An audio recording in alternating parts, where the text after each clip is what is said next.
Bienvenidos una vez más a Raíces. Qué bueno tenerte aquí presente conmigo. Qué bueno que formes parte de esta gran familia de Raíces. Raíces tiene la intención clara de profundizar en las verdades de nuestra fe.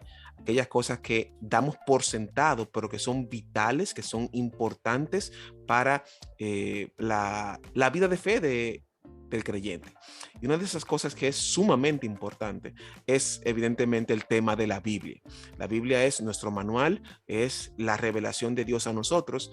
Sin embargo, siendo honestos, a veces los 66 libros de la Biblia que tenemos ahora pueden ser intimidantes en el sentido de que a veces no sabemos por dónde empezar, cómo comenzar. Empezamos por Apocalipsis, empezamos por Juan, empezamos por Esdras, ¿por dónde empezamos?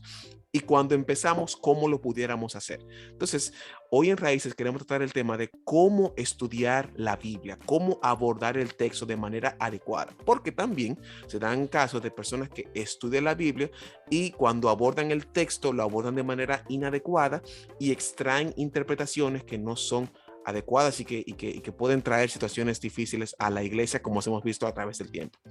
Para esto, yo tuve el privilegio de contactarme con alguien que he visto su desarrollo en el tiempo, ya que cuando él empezó, creo que fue, si no el primero, uno de los primeros que logró hacer la combinación del humor y la fe.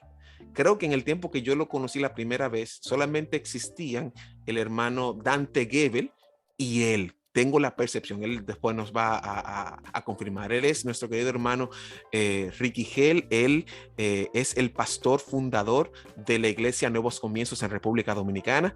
Él tiene una licenciatura en psicología laboral, tiene una maestría en teología del Southeastern Baptist Theological Seminary, y yo no sé cuándo es que se define que una persona sea prolífera en términos de producción de libros, pero él seguro tiene 4 libros. El primero, El Dios de los Procesos, luego Humor Nuestro de Cada Día, Fiesta en el Desierto, Débiles en Manos de un Dios Fuerte, y el más reciente, para no matarlo antes de tiempo, es Viaja Ligero. Yo entiendo que él es un joven talentoso que ha trabajado en diferentes escenarios y plataformas como podcast, ha sido tanto productor, ha sido host, ha sido talento de programas de radio, de televisión, y ha sido hasta stand-up comedy. Así que tenemos un peso completo aquí, y en ese sentido, Ricky, bienvenido a Raíces. Qué bueno tenerte con nosotros, hermano.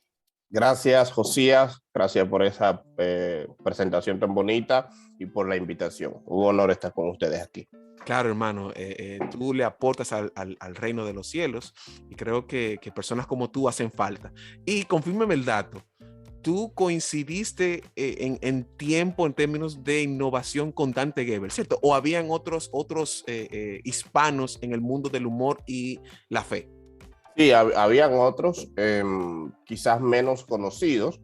Por ejemplo, cuando yo empecé en Dominicana fue por la oportunidad de 2 amigos, Yael Valenzuela e Israel Valenzuela, que empezaron un año antes que yo a hacer algo que se llamaba Las Noches de Humor Cristianos. No eran humoristas dedicados a esto, simplemente eran pastores que después de los campamentos de jóvenes hacían fogatas con los jóvenes, empezaban a hacer chistes, parodias, imitaciones.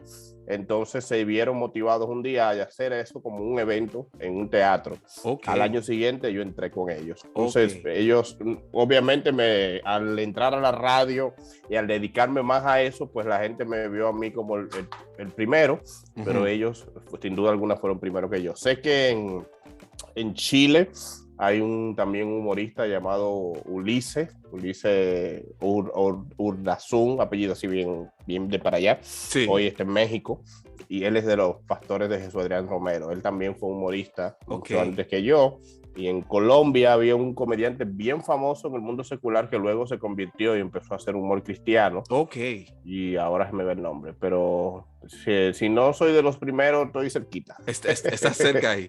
Sí, Y, sí, y sí. empezaste muy joven para que no me hagan cálculo la gente y se complique, ¿cierto? Tengo 33 años y la primera vez que empecé a hacer humor tenía 19 años. Ok, En que wow, empecé pues a tiene hacer mucho humor tiempo. en un escenario, porque antes de eso ya hacía humor en las redes sociales, pero como hobby. Ok. Así Bueno, que entonces 17 años por ahí empecé. también eres pastor de Nuevos Comienzos, eres pastor fundador de una iglesia que tiene como 10 años o menos. No, cumplimos 5 años ahora en agosto. Ok, ok, 5. Para que perfecto. Primero fui pastor asociado de Puerta de Bendición, la iglesia donde salimos, y Ujú. plantamos Nuevos Comienzos ya prácticamente 2 meses antes de nacer mi hija Valentina, y ella Ok, tiene 4 años y medio. ok, perfecto. Entonces, y por último, Viaje Ligero, un Sí, libro muy interesante. Yo tuve el privilegio creo que lo de... tengo aquí, Viaje Ligero, yo lo puse aquí arriba. Sí, Ajá, es el más reciente de mis libros. ok. Gracias a Dios que no dijiste el último, pero sí, es el más reciente. Dios me permitió lanzarlo ahorita en noviembre del año pasado Ok, y de verdad que los testimonios que hemos alcanzado, mira, había uno ahí arriba, que ok. hemos alcanzado han sido muy, pero muy sorprendentes. Sí, O sí, sea, sí. yo oraba por un libro con un corte un poquito más que pudiera venderse entre los seculares, porque mis Ok, libros siempre han tenido un nombre muy evangélico. ok. El Dios de los procesos, humor nuestro de cada día, débiles en manos de un Dios fuerte. O sea, y no me arrepiento, por supuesto, tienen un aporte para la iglesia, pero sentía que las personas que no conocen al Señor desde lejos lo podían juzgar simplemente como un libro religioso y lo Ujú. rechazaban. Entonces oraba al Señor por un libro que por lo menos el título pudiera ser atractivo para el inconverso, aunque cuando lo leyera obviamente es un libro sumamente evangelístico y Sí. Dios me dio Viaja Ligero. De hecho, yo tuve el privilegio de leerlo, yo lo compré hace poco y Gracias. mientras hacía mi tarea de investigar, entonces es un libro muy interesante, es un libro que no es difícil de leer. Eso no quiere decir que no tenga profundidades, sino que es un libro fácil, yo lo leí como en unas 4 o 5 horas y es un libro ligero en el sentido de que va al punto, es un libro que tiene el humor muy particular tuyo y yo pienso, yo de manera, me tomo la libertad de decir que lo pudiera como definir como en algunas 3 o 4 palabras. Es, digamos que define tus prioridades, sé honesto contigo, etcétera. 3 o 4 palabras que digo yo, yo atreviéndome sin tú preguntarme, pero pienso que como que la clave es prioriza a tu vida en función de cosas que sean importantes. Yo creo que es una muy buena forma de resumirlo. Yo no lo hubiese podido resumir de esa manera, así que te Wow. felicito. Creo que ese es el principio del libro, aprender a priorizar. Eh, claro, inicialmente, ahí ya vamos descubriendo qué cosas priorizar, cuáles soltar, cuáles no soltar, Sí, sí, pero sí. es una buena forma de describirlo. Bueno, entonces nosotros vamos a poner la información de tu libro aquí en la descripción para que las personas puedan tener acceso a él. Está tanto digital como físico. Y si usted es de los que tienen Amazon yo no lo vi en otra plataforma, pero seguro en Amazon En está Amazon, sí, disponible. correcto. Perfecto. Entonces, pero Ricky, yo no te traje aquí para hablar de tu vida maravillosa o de Ah, nuevos comienzos o de tus libros, que son bastante interesantes todos. gracias. Quiero que hablemos sobre algo que es vital para la vida del creyente. Y como Raíces se enfoca en eso, en esas cosas que son determinantes y que debemos y que damos por sentado. Es decir, a veces que uno se le olvida el ABC del Evangelio. Este es un ABC del Evangelio y es cómo estudiar la palabra de Dios. La primera pregunta que quisiera hacerte es, ¿por qué estudiar la palabra de Dios? Muy buena pregunta y muy buen tema. La Biblia dice que la palabra de Dios es la profecía más segura y en una época donde la gente le encantan las profecías y el que no es cristiano le gustan todavía los horóscopos o las predicciones, creo que saber que la Biblia es la profecía más segura es una motivación, pero también es que la Biblia es la palabra de Dios. Nos encanta saber sobre el futuro, sobre el pasado, sobre el presente, y la Biblia tiene todo eso para nosotros y desde la óptica divina. Entonces, el Salmo 119 me parece es el que dice que la Biblia es lámpara a nuestros pies y lumbrera en nuestro camino. Y si estamos caminando cualquier camino que caminemos, nada mejor que la Biblia para iluminarlo. O sea, ella se define como alimento. Jesús le dijo al enemigo en la tentación: no solo de pan vivirá el hombre, sino de toda palabra que sale de la boca de Dios. Cierto. Y la palabra que sale de la boca de Dios es la Biblia. Por lo tanto, es nuestro alimento espiritual, nuestro sustento, la noticia más reciente, la esperanza de vida y lo más importante, lo dijo Jesús en Juan cuando lo estaban juzgando muy cruel los fariseos, y Jesús le dijo: ustedes escudriñan las escrituras para buscar la vida eterna y no se han dado cuenta que ellas hablan de mí. Entonces la Biblia habla de la vida eterna, habla de la salvación, habla de Cristo Jesús. En ella encontramos la salvación, encontramos a Cristo. Wow, eso es sumamente interesante, porque en ese capítulo que tú mencionas de Juan, él utiliza las escrituras como testigos de que él es el Mesías, y es sumamente interesante esa parte. Ahora, la Biblia, como yo dije al principio, puede ser abrumadora en términos de cómo acceder a ella, por dónde entrar, cómo comenzar. Entonces, ¿qué se necesita para estudiar la palabra de Dios? Es decir, ¿hay algún requerimiento mínimo? Yo debo saber 2 o 3 palabras de hebreo, 2 o 3 palabras en griego, en arameo. ¿Qué yo necesito para acceder a la palabra de Dios? Mi esposa y yo constantemente tenemos estas conversaciones. Mi esposa tiene una sensibilidad muy grande hacia las personas nuevas creyentes, hacia el que llegó a la iglesia y no sabe nada, porque nosotros nacimos en el Evangelio, pero tenemos esa carga sobre esas personas que no tienen nuestra cultura. Y yo creo que no es necesario hebreo, ni griego, ni arameo. Es importante que lo manejen para profundizar, pero simplemente el primer paso es saber leer. Y si no sabes leer... Sería bueno eso. Sí, la Biblia en audio. Tenemos la ventaja de tener la Biblia en audio en YouTube, en las aplicaciones, en CD. Entonces, si no sabes leer, sabes escuchar por lo menos. Entonces, es empezar por ahí. Segundo, acercarse a ella con hambre y con deseo, con sinceridad. A veces vamos a la Biblia con nuestros prejuicios, con nuestros lentes. Vamos a la Biblia incluso para atacar. Yo tenía un profesor una vez que él era ateo y andaba con una Biblia y la tenía subrayada de Génesis hasta Apocalipsis, literal, porque lo vi así. Una Biblia que se veía bien viejita, bien usada. Y él leía la Biblia cada día para atacar, para contender, para pelear, para chismear. Eso no sirve para nada. Entonces, leer la Biblia con un corazón hambriento, no necesariamente vamos a saber qué vamos a encontrar en ella, pero vamos a buscar, vamos a hacerles preguntas sinceras. Pues creo que son las 2 cosas más importantes: leer, o saber leer o escuchar, y tener un corazón dispuesto. Ya hay protocolos, ¿verdad? Gente que empieza antes de leer la Biblia, empieza a orar, otros que oran mientras la leen, otros cuando terminen.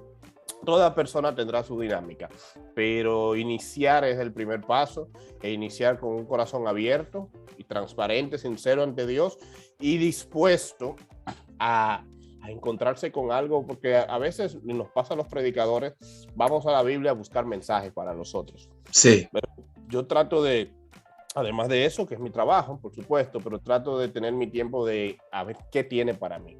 Wow. Y para mí pueden tener ese día una motivación o puede tener una confrontación, pero antes de uno pensar, necesito un verso para que mi esposo se arregle, o para que mi hijo deje la televisión, o para que mi jefe me trate bien, o para que los pastores... No, ¿qué tiene para mí? ¿Qué Dios me va a hablar?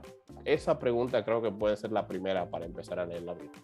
Pero eso que tú tratas ahora sobre esa Biblia utilitaria que yo quiero utilizar, valga esa redundancia, para cosas específicas, me evita entonces la relación a través de la Biblia, ¿cierto?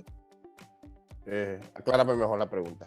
Es decir, si yo utilizo la Biblia solamente, o no solamente, o la mayor parte para sostener, por ejemplo, digamos que tengo un jefe que no me cae muy bien y busco un salmo imprecatorio para él, es como para eso y ya. Y saco de circulación la relación que debo yo tener con la Biblia, como tú estás planteando, de yo escuchar a Dios. Sí, no sirve para nada prácticamente. o para muy poco, vamos a decir así. La Biblia inicialmente, por eso la misma Biblia se define como una espada de doble filo, y ese primer filo tiene que ser hacia nosotros, y luego lo que produce en nosotros puede impactar a otros y ayudar a otros, pero si es al revés, si tú agarras la espada para tirarle a otros, es como agarrar la espada no por el mango, sino por el filo. Te vas a cortar, vas a hacer daño. La Biblia ha sido usada muchas veces para hacer daño, para indirectas en las redes sociales, para en los púlpitos o en la vida, y al final la gente empeora. Muchas veces yo le digo a los esposos cuando estén discutiendo, no se menciona en la Biblia, o tienes que ser un buen esposo porque la Biblia dice. No usen la Biblia como corrección en ese sentido, como amenaza, porque le puede dejar un mal sabor. Tengo una madre en la iglesia que frecuentemente cuando se pelea con los hijos le deja una ráfaga de versos bíblicos porque ella entiende que los va a cambiar a base de versos bíblicos, y no. Yo le decía, así no funciona. No puede ser usada como una correa para corregir con ira a nadie. Llénate tú, deja que te corrija a ti, y luego la actitud tuya favorable hacia los demás es lo que hará el efecto de la Biblia en otros. Ok, entonces partiendo de eso, la Biblia evidentemente es un libro antiguo, tiene más de 2000 años, 40 escritores más o menos, 45 escritores, depende de cómo usted lo pueda arreglar, y no está en nuestro tiempo actual, es decir, el lenguaje es distinto, la forma de pensar es distinta. Entonces, ¿qué recursos son esenciales para entender la Biblia? Porque puede haber ilustraciones, moralejas, pueden haber metáforas que evidentemente yo no tengo cómo ponerla hoy, que yo pudiera utilizar como un recurso esencial para estudiar la palabra de Dios. Muy buena pregunta. Yo creo que lo primero sería buscar la misma Biblia en otras versiones. Okay. Yo soy muy amante de leer la Biblia en diversas versiones. Hoy tenemos la nueva traducción viviente, que es una de mis favoritas. También la nueva versión internacional. Hay una versión que se llama la traducción al lenguaje actual. O sea, lo primero es, cuando vayas a un texto y no entiendas algo, por la metáfora, por la moraleja, por los principios que no son fáciles para nuestra cultura, haz el primer esfuerzo si tienes la Biblia en alguna aplicación, o puedes tener otras Biblias impresas en casa, de tenerla en una versión más actual. Okay. Son versiones que parafrasean mucho y nos ayudan a entender mejor. Lo segundo recurso es lo que le llaman comentarios bíblicos. Okay. A mí me encanta. Yo tengo una colección de comentarios bíblicos y sigo comprando a base de pleitos con mi esposa, porque los comentarios bíblicos son escritos por expertos, por teólogos. Hay personas incluso que vivieron en Israel o estudiaron allá y nos ayudan a entender mejor el contexto. Okay. Diccionarios bíblicos también, pero en última instancia están las Biblias de estudios, que son un poquito más económicas y que tienen también abajo de muchos versos explicaciones de la cultura, del contexto. Son herramientas. Otras versiones más claras, comentarios bíblicos, Biblia de estudios. Si quieres, al final, pues entonces diccionarios bíblicos también nos pueden ayudar. Perfecto. Entonces, ahora, la Biblia, al final del día, es más que un libro para estudiar. El objetivo final es tener una relación con Dios. Entonces, ¿cómo es posible, cómo pudiéramos nosotros estrechar o crecer en esa relación con Dios a través del estudio de la Biblia? Correcto, muy importante aclaración esa, porque si uno solamente se enfoca en lo técnico, en lo cultural, pues puede aprender mucho, pero a la larga ser edificado poco. Entonces, a mí me encanta la parte devocional. Mira que no lo escuché de niños casi eso nunca, aunque se leía la Biblia y se motivaba a leerlo, no nos motivaban a leerlo así como devocional. Es decir, tener ese tiempo, preferiblemente diario, donde uno elige un pasaje corto, puede ser, ora con el pasaje, lo lee y medita en él en el día. Okay. El Señor le dijo a Josué, nunca se aparte de tu boca este libro de la ley, medítalo Y la palabra meditar, dicen algunos expertos en hebreo y esas cosas, tiene que ver con susurrar, con repetir diariamente. Entonces yo creo que lo mejor que podemos hacer, el mejor ejercicio, no es enfocarnos en lo que no entendemos de la Biblia. Como decía alguien, a mí no me preocupa lo que no entiendo de la Biblia, sino lo que entiendo y no aplico. Entonces, no es tanto cuál será la raíz y el contexto histórico de este pasaje, eso es bueno, pero en el crecer espiritual es cómo puedo yo aplicarme eso a mi vida y cómo meditar en esto en el día. Creo que es el mejor paso para crecer espiritualmente. Y eso que tú dices es sumamente interesante, Ricky, porque usualmente identificamos cosas no entendibles o que son turbias en el sentido de que no es que son malas, sino que no sabemos distinguir, que hay como una nebulosa, y nos centramos en ese versículo, y como no entendemos entonces tiramos por la borda todo lo demás. Eso que tú dices de centrarnos en el concepto macro de la Biblia, ¿cómo pudiéramos hacerlo? Porque hay tópicos que son sensibles. Hay, por ejemplo, con el tema de la escatología, hay varios puntos de vista. Entonces, todos estamos acertados y también estamos equivocados al mismo tiempo, porque no tenemos el dato cierto. Entonces, ¿cómo pudiéramos nosotros evitar caer en esos temas que son conflictivos y que no están claros en la Biblia para nosotros al día de hoy? Wow. Es muy buena pregunta. Yo creo que no solo la escatología, sino en cada libro de la Biblia vamos a encontrar diferentes interpretaciones y diferentes maneras de verlo. Yo creo que si uno aprende a separar la parte erudita, la erudición, la parte intelectual, que tiene su momento, a la parte devocional. Okay. Yo personalmente tengo cosas de la Biblia que no entiendo. Tengo 33 años, nací en la iglesia, estudié teología y todas esas cosas, las sigo leyendo. Y hay cosas que yo he aprendido a decir, esto yo no sé por qué pasó ni cómo pasó.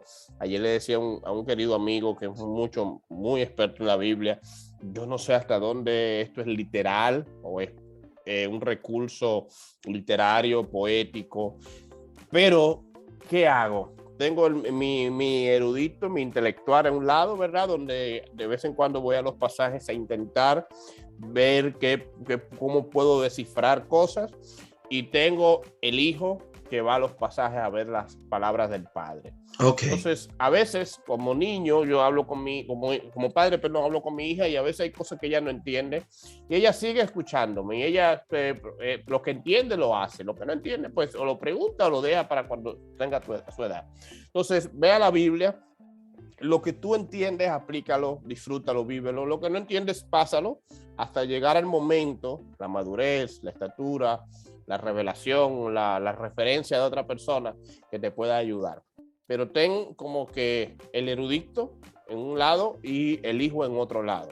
Entonces el hijo hay cosas que cuando va a comer hay cosas que no le gusta o que en ese momento no la quiere o no la necesita, no la desecha, no es mala.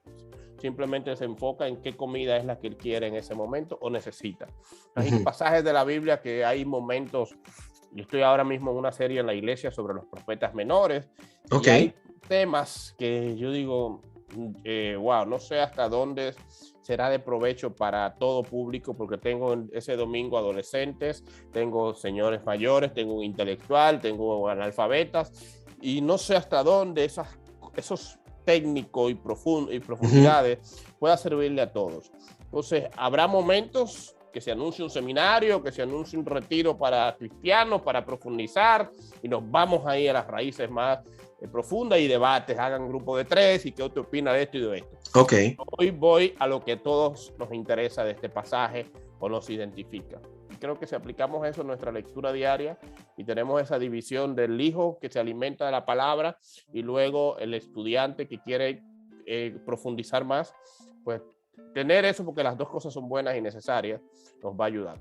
Ok, entonces tú mencionaste algo también que creo que podemos resaltar, es que tú como en tu rol de pastor, cuando tienes que predicar y tienes que exponer, entonces tienes que evidentemente discernir cómo manejar la información, porque tú no tienes un público que es uniforme en términos de conocimiento.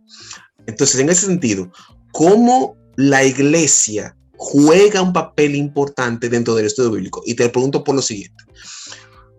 La mayoría de las herejías salen cuando una gente se va aparte sola e interpreta X o Y cosa y la trae entonces, y ahora este es el iluminado. Claro. Entonces, ¿cómo pudiéramos, cómo la iglesia pudiera, porque el estudio bíblico se puede interpretar como individual, pero cómo pudiera la iglesia involucrarse en el estudio bíblico tanto personal, es decir, individual, como de la comunidad de la iglesia, del cuerpo de Cristo? Muy buena pregunta.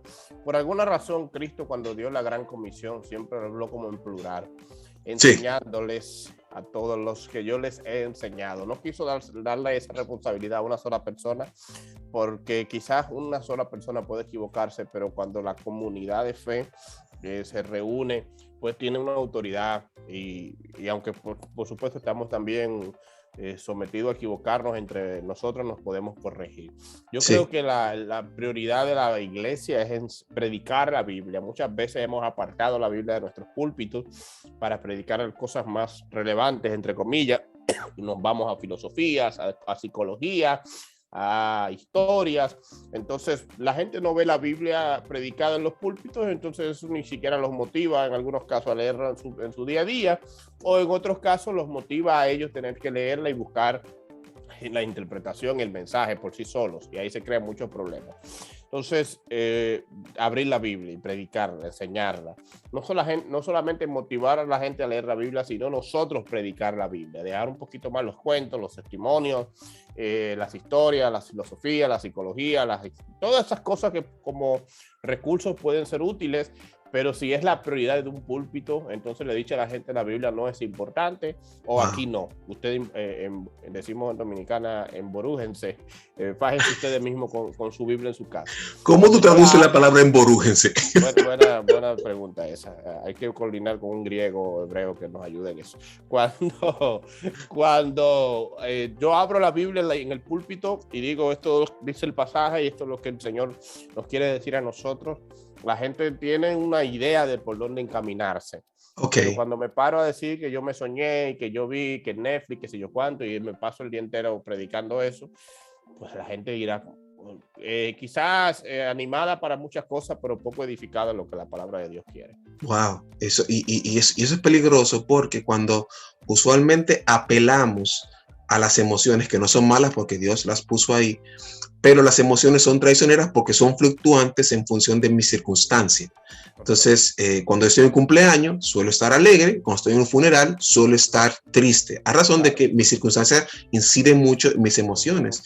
Y la palabra, aunque está cargada de emociones, también nos invita a la racionalidad de ella. Entonces, puede ser también el caso, Ricky, de que en la medida en que uno va aumentando el conocimiento, uno se cree que sabe, y ya yo el evangelio ABC lo dejé y ya yo estoy en el evangelio DEF.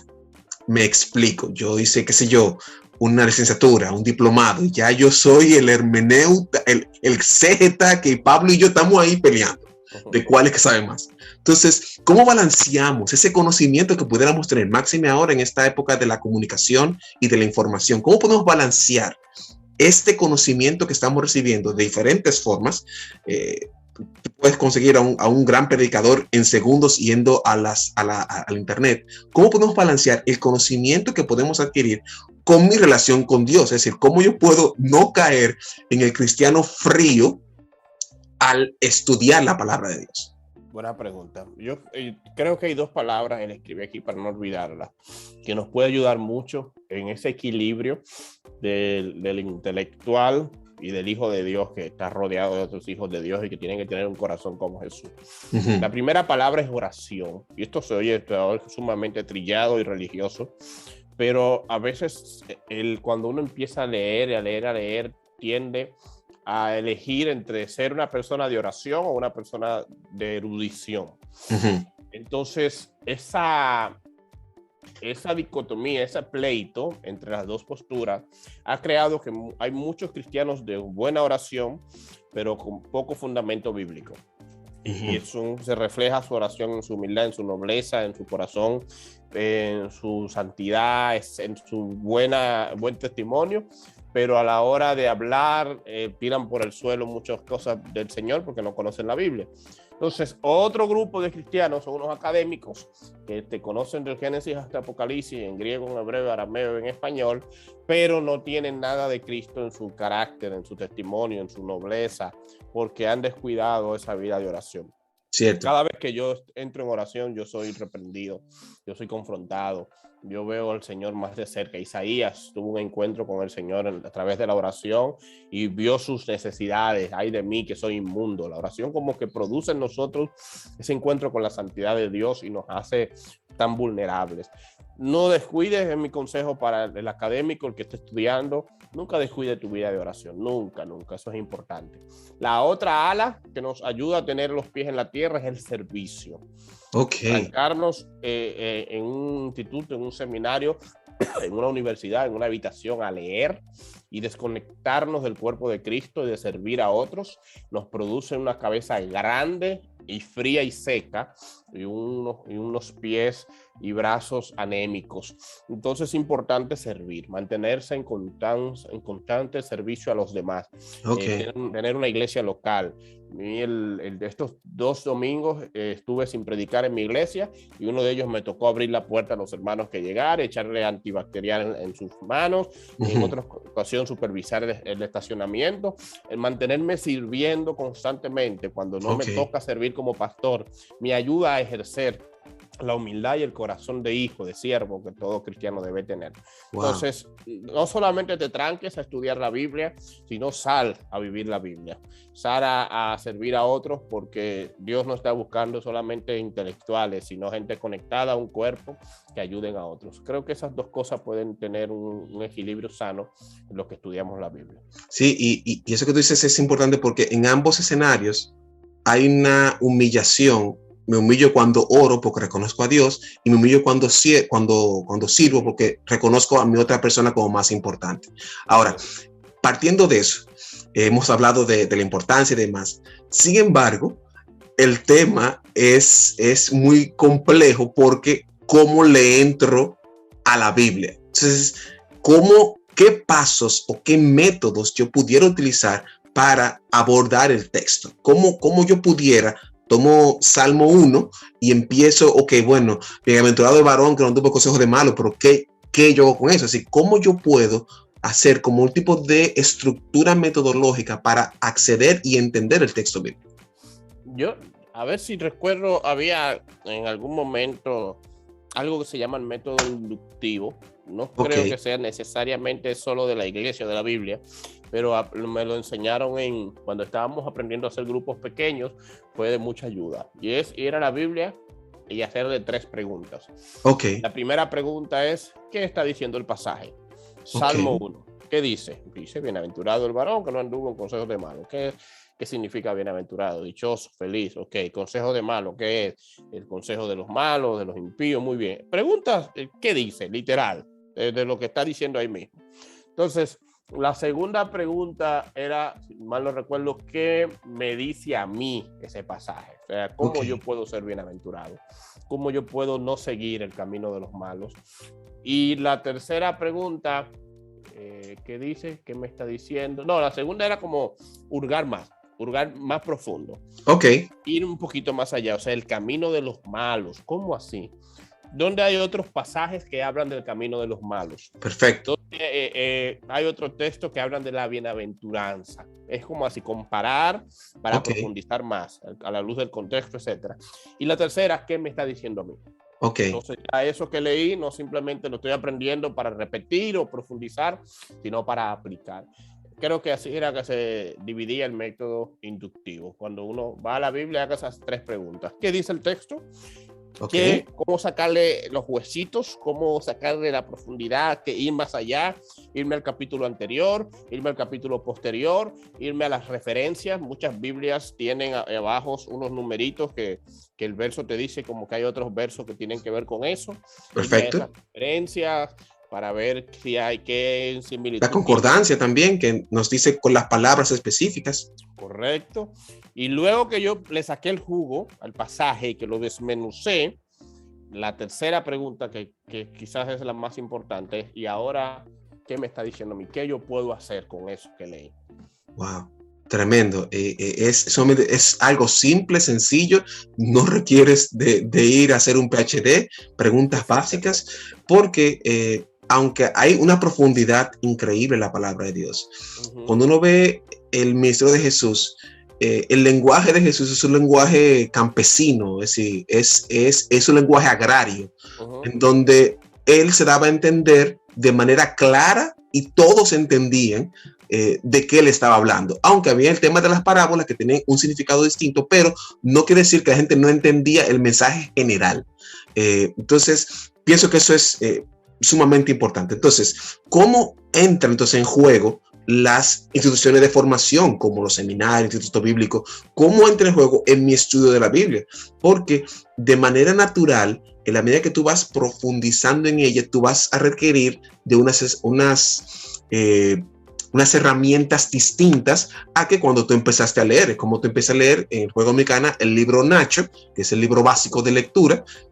Tú no puedes quedarte en el libro Nacho cuando ya estás en la universidad. Debes ir avanzando. Entonces, ¿cómo entran las instituciones dentro del contexto del estudio bíblico personal? Claro, yo creo que no todo el mundo tiene que ir a un seminario, pero si hay personas que están sintiendo un llamado a servir más allá de lo básico que servimos cada día en la iglesia, quiere servir como maestro de escuela dominical, escuela bíblica, de grupos pequeños, como pastor, predicador, misionero, anciano de la iglesia, pues sí es muy importante ir a un seminario, porque como bien has dicho, tú puedes conformarte con la primaria o con la secundaria, pero hay personas que siempre querrán un nivel mayor para poder dominar mejor el contenido y van a la universidad.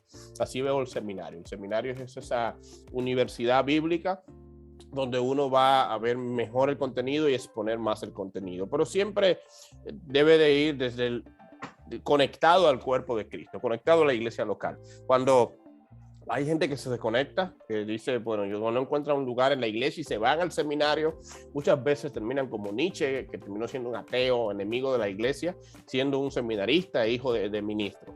Porque el seminario, si no está conectado a la misión de la iglesia, la gran comisión, al servicio, pues al final es lo que decíamos ahorita, te convierte en un erudito frío y muchas veces terminan impíos, incrédulos. Cierto. Entonces la prioridad es servir al Señor en tu contexto de iglesia local, conocer al Señor cada día, y si tú sientes que Dios te está llamando para profundizar más, porque hay un ministerio, hay un llamado de más peso, pues ubicar un instituto, un seminario que son muy buenos, son geniales. ¿Cómo elegirlo? No sé, ya esa parte no voy a entrar ahí, pero ahora ya habla con tu pastor. Creo que el mejor consejo es este: habla con tu pastor, que te recomiende uno si la iglesia no tiene, o si hay algún concilio donde están, etcétera, porque es una herramienta buenísima. Yo pasé por ahí, lo disfruté bastante, pero pasé después de mucho tiempo en servicio con mi iglesia, pasé sirviendo con mi iglesia y terminé y me mantuve sirviendo con la iglesia. Y creo que fue lo mejor que me ha pasado en mi vida. Wow, entonces, para ir cerrando entonces, Ricky, ¿qué recomendaciones tú nos puedes dar a los mortales para nosotros abordar el texto bíblico? ¿Qué cosas pudiéramos tener en cuenta para entonces el estudio sano? Porque, como tú sabes, hay secciones o grupos que han asesinado la teología, que han manipulado de varios espectros, tanto de los ultraconservadores hasta los ultraliberales. Claro. Han butchered, no sé cómo se dice en español, como que han cercenado textos bíblicos, han hecho teologías completamente erradas. No sé si tú recuerdas que había una persona que se hacía llamar el anticristo o el Cristo, que era de Puerto Rico, ese caballero. Sí, el anticristo, Miranda. Miranda, no sé qué Miranda. Y él tomó la Biblia, y hay personas que, bueno, entonces, ¿qué recomendaciones tú nos puedes dar para no caer en ninguno de los dos extremos, Ujú. sino centrarnos en las doctrinas de manera sana, independientemente de las doctrinas terciarias que dividen, en este caso, las denominaciones. Claro, claro. Yo siempre enseño en mi iglesia que hay, así como has dicho, doctrinas fundamentales o principales. Decimos allá que no son negociables. Y hay doctrinas secundarias que son, a lo largo de la historia, ningún grupo se ha puesto de acuerdo y no tienen nada que ver con nuestra salvación, con nuestra eternidad. Pues entonces cada quien puede tener la libertad de elegir. Y es importante entender eso, que no todos estaremos de acuerdo en todo en la Biblia, pero que sí hay fundamentos básicos. La salvación a través de Cristo, por ejemplo, es un fundamento innegociable. Como decía Pablo, si viene alguien y nos dice, nos predica otro evangelio, sea anatema, y no lo voy a traducir eso, pero en versiones más modernas ustedes sabrán qué significa. Entonces, ¿cómo hacer? ¿Sabes que me complica esa pregunta? Porque a veces yo creo que esas personas no son ni siquiera creyentes. Wow. Yo no me atrevería ni a poner en duda que alguien que sale diciendo que es el Cristo, el anticristo, fue alguien que malinterpretó la Biblia. Yo creo que simplemente fue una persona que no es creyente, que no es cristiana, que no ha sido salva, y fue a la Biblia y de ahí encontró una herramienta, encontró un negocio, y eso ha pasado a la luz en toda la historia de la humanidad, o en toda la historia desde que tenemos la Biblia. Gente que ha encontrado en la Biblia, como Hitler, por ejemplo, que encontró motivaciones para aniquilar judíos, y otros que han encontrado para poner sectas o negocios. Sí. Entonces, el primer paso es asegurarte de que estás salvo. Sería bueno eso. Arrepentirte de corazón. Ni siquiera tienes que leer la Biblia para arrepentirte. El ladrón de la cruz se arrepintió y no leyó ni un pasaje. Todo el que se arrepiente de la Biblia al principio ni conoce la Biblia, simplemente a Cristo Jesús como Señor y Salvador. Claro que después los arrepentidos vamos a la Biblia, por supuesto, es una señal de que te arrepentiste. Cierto. Pero cuando uno va a la Biblia con un corazón contrito y humillado, cuando tú vas convencido de tus pecados, no es que no te van a confundir algunas cosas, pero difícilmente vas a sacar de la Biblia una doctrina que haga daño a los demás, porque el Espíritu Santo, que es quien nos guiará, dijo Jesús, a toda verdad y toda justicia, nos contricta, nos reprende, nos pregunta, nos ayuda, nos ilumina a ir más allá, a ir al contexto, a preguntar a otros. Cuando tú no estás arrepentido, no le preguntas a nadie, tú sacas tus conclusiones porque tú no respetas ninguna autoridad. Bueno, lo primero que preguntarte es eso. Yo soy creyente, soy cristiano, he entregado mi vida a Cristo. Si no lo has hecho, hacerlo. Pedirle a otros cristianos que te ayuden. Si es la primera vez que te acercas a la Biblia, siempre se nos recomienda acercarnos a través de los evangelios. Mateo o Marcos, por ejemplo, es el mejor porque es el más corto, el más preciso, el que se escribió como pensando en un público no judío. Pero luego está Lucas, un poquito más detallado, Mateo y finalmente Juan. Es muy lindo acercarse a la Biblia por los evangelios y por las cartas de Pablo. Y luego, pues, ¿por qué no? Los salmos. Y claro que cuando vayas allá piensas que el contexto en el que se escribieron eran contextos bélicos, de donde los pueblos estaban en guerra, vas a ver cosas que no vas a compartir, que yo tampoco comparto, pero que Dios no la puso ahí para que la compartamos, sino para que entendamos cómo es el hombre sin el Espíritu Santo, el hombre que de venganza, etcétera. O sea, que hay pasajes de la Biblia que aunque Dios los puso, no los puso porque los aprobó, sino porque está describiendo situaciones. Y ten eso pendiente.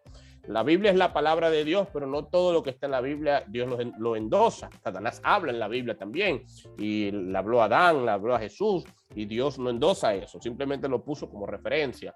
David y Salomón pecaron y Dios no endosa ese pecado, pero lo puso para que veamos el corazón del hombre cuando peca.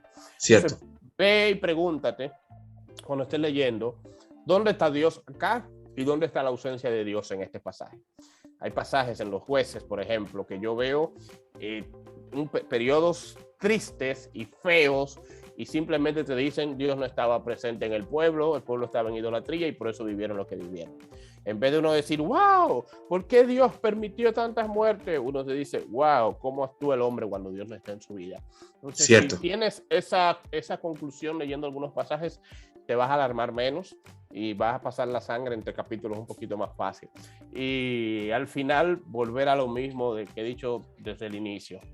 Pregúntate, cómo esto puede hacerme mejor persona, mejor hijo, mejor padre, mejor cristiano.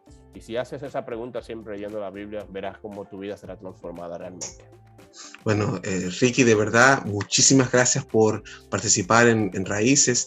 Ha sido una bendición, me ha encantado hablar contigo y le digo esto a todos los invitados, tienes que volver a Raíces.